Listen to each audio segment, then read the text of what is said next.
তাহলে শুরু করা যাক। এই কবিরাজ মশাই, এই সামনে রাখা পাত্রে আমার আবিষ্কারের পাঁচন আছে। পাঁচনের পরিমাণ কি এইটুকুই? না মন্ত্রী মশাই, ভিতরে একটি বিশাল বড় কড়াইয়ে পাঁচন রয়েছে। ওই পাঁচন এক যুগ থেকে যাবে, নষ্ট হবে না।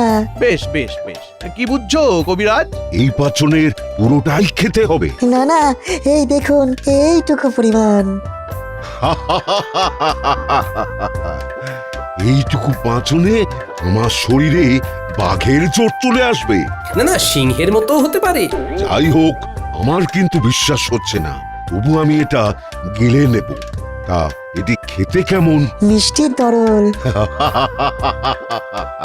হাসালে বিজ্ঞানী, হাসালে। পাচন আবার মিষ্টি তরল? কোনোদিন কেউ শুনেছে? এটাও আমার আবিষ্কার। আপনি পান করুন, সঙ্গে সঙ্গে আপনার প্রচন্ড জোর চলে আসবে, হিতাহিত জ্ঞান থাকবে না, তবে অল্পক্ষণের জন্য।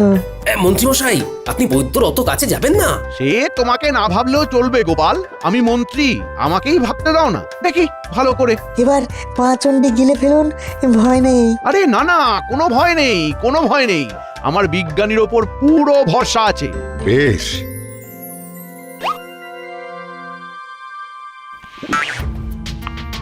কি বুঝছো কবিরাজ? ইয়া ইয়া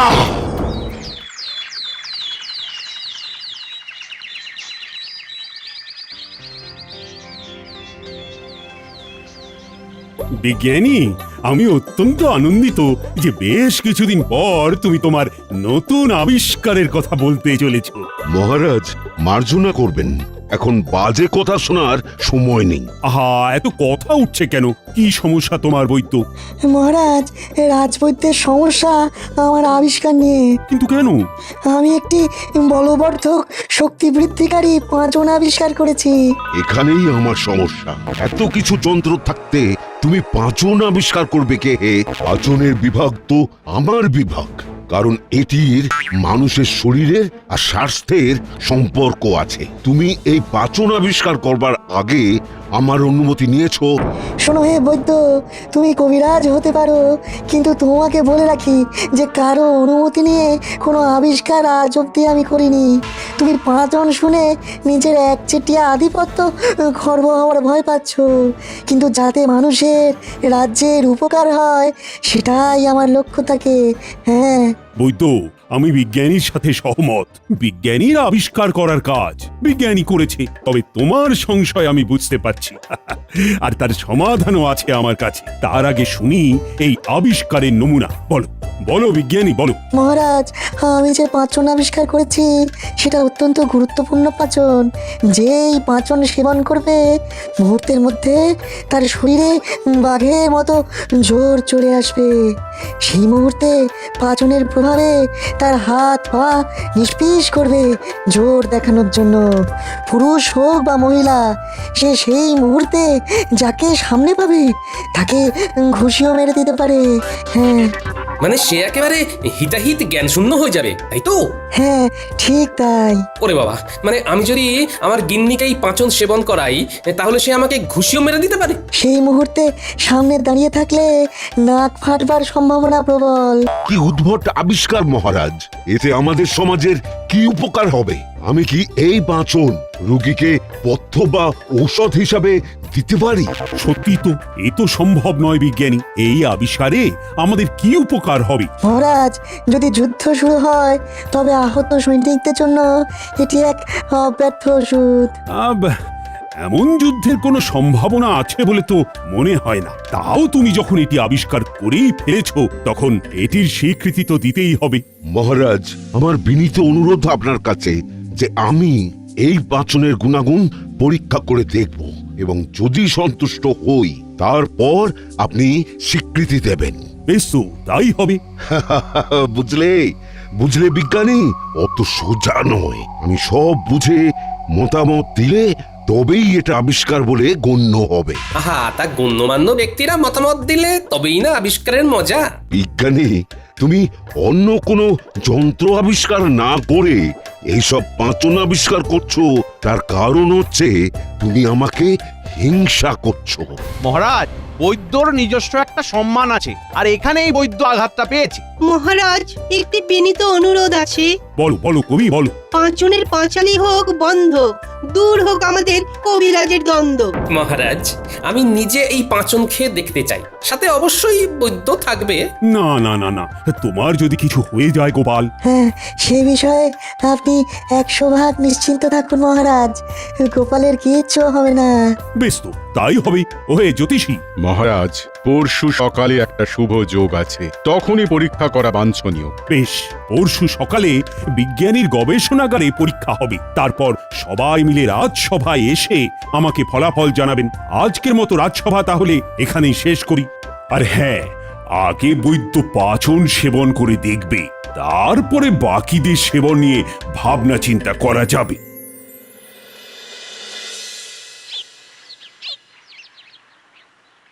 বাবা, এই পাঁচনকে এত শক্তি হবে? হ্যাঁ? ঠিক গিন্নি, ঠিক। আর তোমার আগ বাড়িয়ে পাঁচন খাবার শখ হলো কেন? বাড়িতে কি তোমাকে খেতে দিই না? আর তাছাড়া তুমি যে বাজার করো যে বেজার মুখে, তা ওই পাঁচন খাবার মুখ গো। কি যে ছাই পাশ বাজার থেকে নিয়ে আসো, সেটা আমার চেয়ে বেশি কে জানবে? হ্যাঁ? গিন্নি, তোমার ওই এক কথা। আমার কি মনে হয় জানো, এটা বিজ্ঞানীর খুব বড় একটা আবিষ্কার হতে চলেছে। আমি না খাই, তোমার জন্য পাচন নিয়ে আসবো। তোমার বাতের ব্যথা দেখো ভালো হয়ে যাবে। এই একটা কাজের কথা বলেছো, দেরি করবে না, যত তাড়াতাড়ি সম্ভব ওই পাঁচন আমার জন্য নিয়ে আসবে। হ্যাঁ,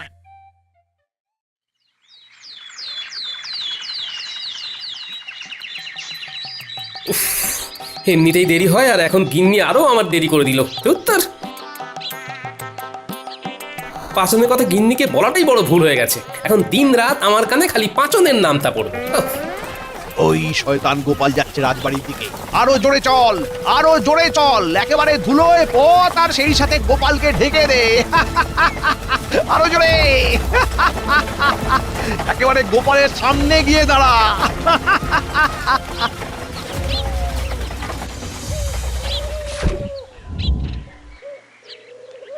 এটা কি হলো? আমার সারা গায়ে ধুলো দিয়ে ঢেকে দিলে।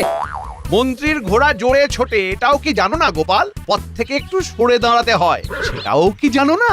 আপনি কি আপনার রথে আমাকে রাজবাড়ি অবধি নিয়ে যাবেন বলে দাঁড়ালেন নাকি মন্ত্রী মশাই? কিভাবে নিয়ে যাই বলো? আমার এই রথে মান্য গণ্য বিশিষ্ট জনেরা উঠতে পারে। তুমি তালে গোলে রাজসভায় চাকরি পেয়ে গেছো, সে তোমার ভাগ্যি। না হলে তুমি অতি সাধারণ কোনো মান্যগণ্য কেউ নও। আর এই কারণে বিজ্ঞানীর গবেষণাগারে তোমার কোনো জায়গা নেই, বুঝলে? হ্যাঁ, আমি এগোই, আপনি আসুন। এইভাবে ধুলো পোশাকে রাজসভা যেতে তোমার লজ্জা করবে না গোপাল? হ্যাঁ? লজ্জা? আমি নির্লজ্জ মন্ত্রী মশাই, আপনারই মতো। কি এত বড় কথা? এই চল। এই শয়তানটার নিশ্চয়ই কোনো মতলব আছে, ওকে একটু নজরে রাখতে হবে দেখছি।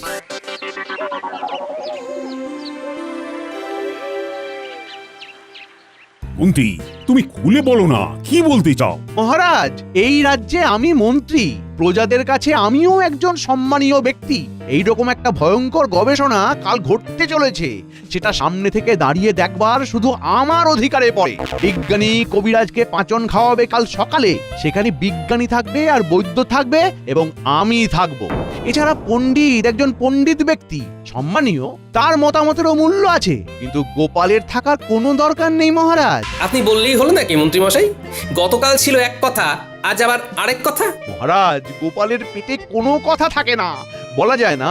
গবেষণাগারে এমন কিছু ঘটলো যা নিরাপত্তার জন্য বাইরে কিছু বলা বারণ হয়ে গেল। তখন আমরা মুখে কুলু পাটলাম, কিন্তু এই গোপাল সব কথা পাঁচকান করবে, না হলে ওর বদহজম হয়ে যায়। মন্ত্রী মশাই দেখছি মিথ্যে কথার ফুলছুরি ছোটাচ্ছেন। মহারাজ, আমাকে ওখানে থাকতেই হবে, এবং ওখানে যা ঘটবে সেসব পুঙ্খানুপুঙ্খ বর্ণনা আপনাকে দিতে হবে। তাছাড়া সব ঠিক থাকলে খানিকটা পাচন আমার গিন্নির জন্য নিতে হবে। দেখুন মহারাজ, বিজ্ঞানী বলেছে এই পাচন সৈন্য দলের জন্য, কিন্তু গোপাল এখনই নিজের গিন্নির জন্য এই পাচন নিয়ে যাবার কথা ভাবছে। সে ভাবনায় ক্ষতি কি? মহারাজ আপনি তো জানেন আমার বাড়িটাই একটি যুদ্ধক্ষেত্র, আর সেখানে আমার গিন্নি বিজয় সৈনিক আর আমি পরাজিত সৈনিক। এখন পাঁচন খেয়ে আমার গিন্নির বিজয় রথ যদি অক্ষয় অমর হয় তাহলে ক্ষতি কি মহারাজ? নিশ্চয় নিশ্চয় গোপাল, নিশ্চয় তুমি কাল অবশ্যই থাকবে। মন্ত্রী, আমি আর কোনো ওজোর আপত্তি শুনবো না। গোপাল থাকছে, আর গোপাল কাল যা ঘটবে আমি তোমার মুখ থেকেই শুনবো। নিশ্চয়ই মহারাজ। তবে গোপাল, একটু দূর থেকেই দাঁড়িয়ে দেখো, তাতে ছবি আরো স্পষ্ট হবে, সবকিছু একসাথেই দেখতে পাবে। আমাকে একেবারে সামনে দাঁড়িয়ে সব দেখতে হবে। আজকের মতো সভা তাহলে এখানেই শেষ হলো।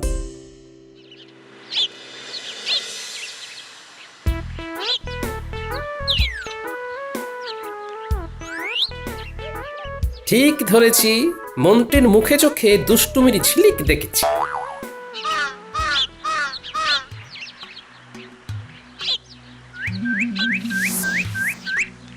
মন্ত্রী যদি ভালো মানুষের মতো নিজের বাড়ি যেত তাহলে জুড়ি গাড়ি চেপে ফিরত, কিন্তু না, এ দেখছি জঙ্গলের দিকে হেঁটে চলেছে। হ্যাঁ, ঠিক ধরেছি। ও বাবা, বটার ঘটা দেখছি। মন্ত্রীর সাথে এদের কিসের কাজ? বলুন মন্ত্রীমশাই। আপনার জন্য কি করতে পারি? শোন, কাল বিজ্ঞানীর গবেষণাগারে এক পরীক্ষা আছে। আমি নিশ্চিত বিজ্ঞানী খুব ভালো জিনিস আবিষ্কার করেছে। কি সেটা? পাঁচন। শেষে পাঁচন? সেটাও গায়েব করতে হবে নাকি? হাসিস নে, গা জ্বলে যায়। যা বলছি সেটা করবি। কাল আমি যদি কিছুটা পাঁচন আমার কাছে রাখতে পারি তাহলে তো কেল্লা ফতে, তোদের আর কিচ্ছু করতে হবে না। আমার থেকেই পাঁচন পেয়ে যাবি। আমি না পেলে পাঁচন তোদের বিজ্ঞানীর ঘর থেকে চুরি করতে হবে। পাঁচন নিয়ে আমরা কি করব, আর আপনি বা কি করবেন? এটা খেলে তোদের গায়ে রাবণের জোর আসবে। বটে? তোদের পাঁচন খেয়েই গোপালের বাড়ির সামনে দাঁড়াতে হবে। পাঁচন খেয়ে? না, গোপালের বাড়ির সামনে দাঁড়াবি, পাঁচন খাবি, তারপর গোপালকে ডাকবি। গোপাল এলে ওর মুখে ঘুষি মারবি, ঘুষি। ও বাবা, তারপর? গোপালের নাক চিরকালের মতো ভেঙে যাবে। ও আর রাজসভায় এসে ভাড়ামি করতে পারবে না। তোরা রাজার পারিষদ হয়ে বসবি, বুঝলি? এই কাজ করলে তোরা অনেক অনেক ধনরত্ন পাবি। ঠিক আছে, তাই হবে। কাল আমরা অপেক্ষা করব। হ্যাঁ, এখানে। আমার নাক ফাটাবার পরিকল্পনা? দাঁড়াও মন্ত্রী, তোমার মজা আমি দেখাচ্ছি।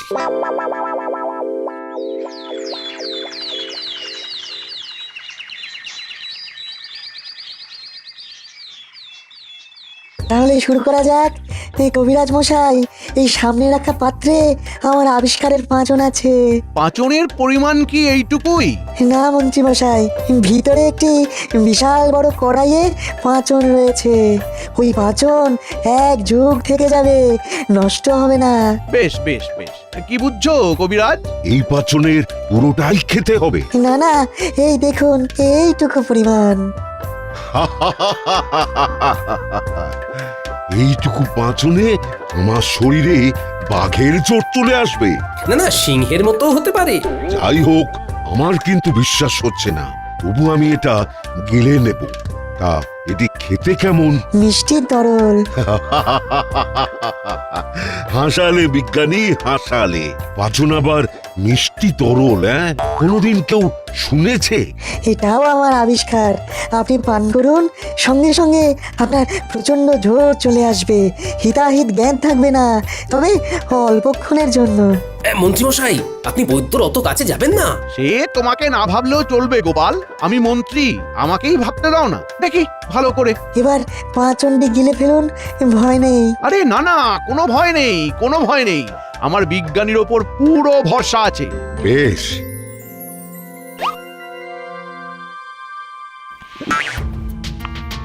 কি বুঝছো কবিরাজ? ইয়া ইয়া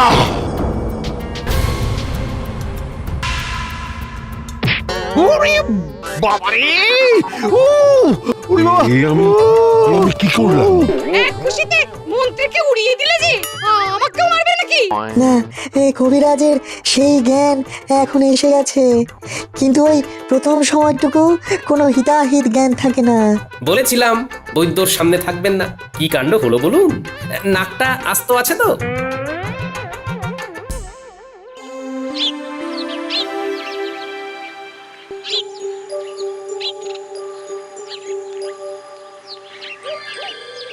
প্রণাম মহারাজ। গোপাল, এসে গেছো? বলো বলো বলো, কি সংবাদ?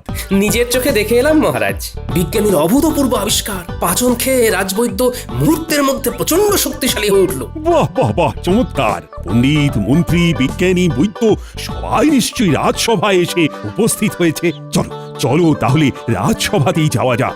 মানে বৈদ্য এখন ওই মন্ত্রীর চিকিৎসা করছেন। সে কি, কেন? মন্ত্রীর কি হয়েছে? মানা করেছিলাম যে বৈদ্যর অত সামনে দাঁড়াবেন না। কে শোনে কার কথা মহারাজ? আমাকে বুঝিয়ে বলো। বৈদ্য একখানি খুশি মন্ত্রীর নাকে বসিয়ে দিয়েছে। হ্যাঁ, সে কি, কেন? মহারাজ, এই পাচন খাবার পর আর কারো হিতাহিত জ্ঞান থাকছে না। খানিক পর যখন সে উপলব্ধি করছে, ততক্ষণে সে সামনে যাকে পাবে তাকেই ঘুষি মেরে দিচ্ছে। তবে যে এ অতি বিপজ্জনক আবিষ্কার। কিন্তু মহারাজ, তার থেকেও বিপজ্জনক খবর আছে। কি গোপাল? আগে আমার প্রাণ সংশয় হতে চলেছে যে। তোমার প্রাণ সংশয়? না না না না না, সে তো আমি বেঁচে থাকতে হতে দেব না গোপাল। তবে মহারাজ, আমি যা বলছি মন দিয়ে শুনুন।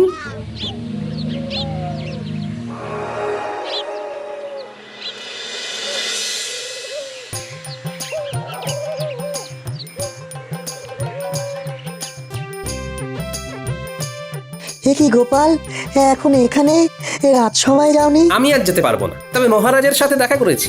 তুমি কিন্তু অবশ্যই রাজসভাতে যাবে। মন্ত্রীমশাই কোথায়? এই মন্ত্রীমশাইয়ের নাকে চোট হয়েছে, বৈদ্য ঘাবড়ে গিয়ে ওর ঘরে মন্ত্রীমশাইকে নিয়ে গেছে। সেখানে থেকে নাকের ব্যথা একটু কমলে সবাই রাজসভাতে যাবে। খুব ভালো, খুব ভালো। এই ফাঁকে আমাকে কিছু কাজ সেরে রাখতে হবে। তুমি আমাকে দুখানি শিশি করে কিছুটা পাচন দাও তো। এই আবিষ্কারে কিন্তু এখনো মহারাজের প্রয়োজনীয় অনুমতি মেলেনি, তুমি কিন্তু সাবধানে ব্যবহার করো। সে আর বলতে, এই পাচন বাইরে কাউকে দেওয়া যাবে না। নিয়ে যাও, তবে খুব সাবধান কিন্তু, নমুনা তো দেখলে। হুম।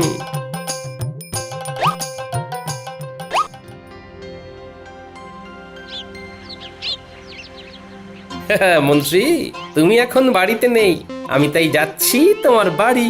আমার নাক ফাটাবার আগে তোমার নাকি আর আস্ত থাকবে না।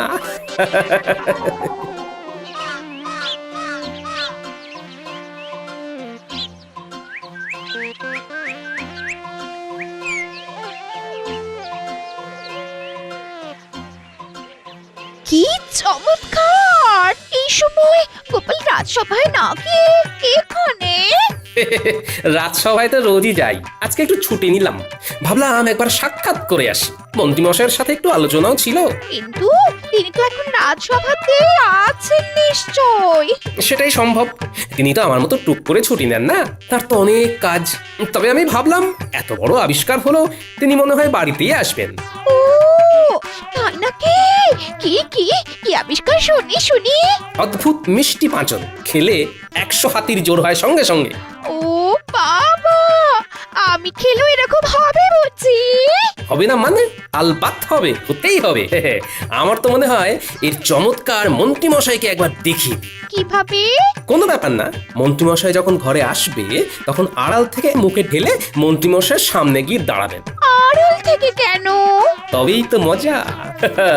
মন্ত্রীমশাইয়ের যদি না জানা থাকে যে তার গিন্নি পাচন খেয়েছে, তাহলে আপনার শরীরের জোর দেখে একেবারে চমৎকার হয়ে যাবে। বাহ, চমৎকার! এটা কিন্তু খুব খুব সুন্দর হবে। সুন্দর বলে সুন্দর, মন্ত্রীমশাই একেবারে ধন্য ধন্য করবে। তাই হবে গোপাল, তাই হবে।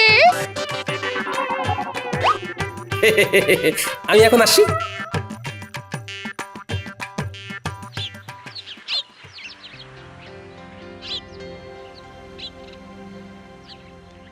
পাচন খাবার তোমার বড়ই শখ ছিল তো, নাও এখন খাবে না। আজ রাতে দুজন বদমাশ আমাকে মারতে আসবে, তারা আমাকে ডাকবে, তুমি তখন ঢক করে পাচন খেয়ে দরজা খুলে বেরোবে। আর তুমি কি লুকিয়ে থাকবে? তোমার কোনো চিন্তা নেই গিন্নি, আমি তোমার পাশেই থাকবো। আর মহারাজ সব জানেন, কিন্তু হাতে নাতে ধরবে বলে এখন তাদের কিছু বলা হচ্ছে না। বিকেল হয়ে এলো, মন্ত্রীমশাই নিশ্চয়ই বাড়ি ফিরেছে। কি হলো গিন্নি, কোথায় কোথায় গো? এই রাজ্যের একমাত্র মন্ত্রী তার ঘরে প্রবেশ করেছেন, তাকে এখন খাতির করো।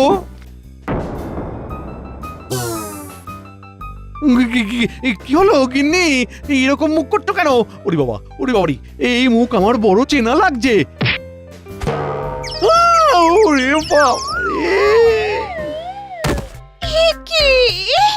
কি হে ভগবান, এ আমি কি করলাম? কে তোমাকে পাঁচন এনে দিয়েছে গিন্নি? কে দিয়েছে? গোপাল যে এনে দিল আর বললো এই পাঁচজন খেয়ে তোমার সামনে দাঁড়ালে আমার জোর দেখে তুমি খুব খুব খুশি হবে। গোপাল, হ্যাঁ। গোপাল, তোমার আমি শেষ দেখে ছাড়বো আজ রাতেই। ওরে বাবারে, উ।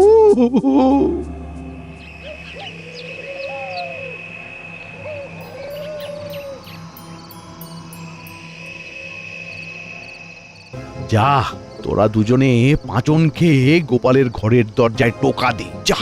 টোকাতে ঘুম ভাঙবেন না, ধাক্কা চাই, ধাক্কা। চল মোটা।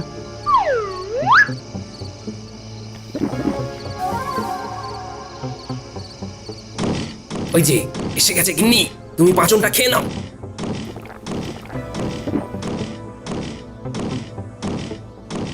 চমৎকার, এবার দরজাটা খোলো।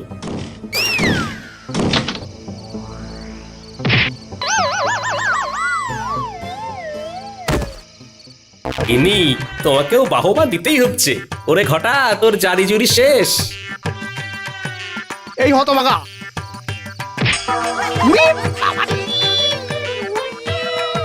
আমার নাক বলে আর কিছু রইল না গো। ওরে বাবা, বিজ্ঞানী, পাঁচন নিয়ে এসেছো? হ্যাঁ মহারাজ। ওই তোকে আসতে বারণ করেছি, কিন্তু সভাকবি, পণ্ডিত, জ্যোতিষী তোমরা এক এক করে পাঁচন খেয়ে মন্ত্রীর সামনে দাঁড়াবে আর মন্ত্রীকে খুশি মারবে। মন্ত্রী যা করেছে এটাই তার শাস্তি। কি গোপাল, কি বলো? নির্ভুল মহারাজ। আমাকে আমাকে মাফ করুন মহারাজ। আসলে আসলে গোপাল সব সময় আমাকে অপমান করে। আমি তো লক্ষ্য করি সব অপমান তো তুমি করো মন্ত্রী। আর পাচ্ছি না মহারাজ। ওরে বাবারে। সব ভালো যায়, শেষে গোপাল থাকে যায়। গোপাল, আগে মহারাজ। গোপাল, মন্ত্রীর সামনে দাঁড়াও। এই দাঁড়ালাম মহারাজ। পাঁচন খাও। এবার কি করবে গোপাল? আমি তো মন্ত্রীর নাক দেখতে পাচ্ছি না মহারাজ, একেবারে চ্যাপ্টা হয়ে গেছে। তবুও আপনি যখন বলছেন তখন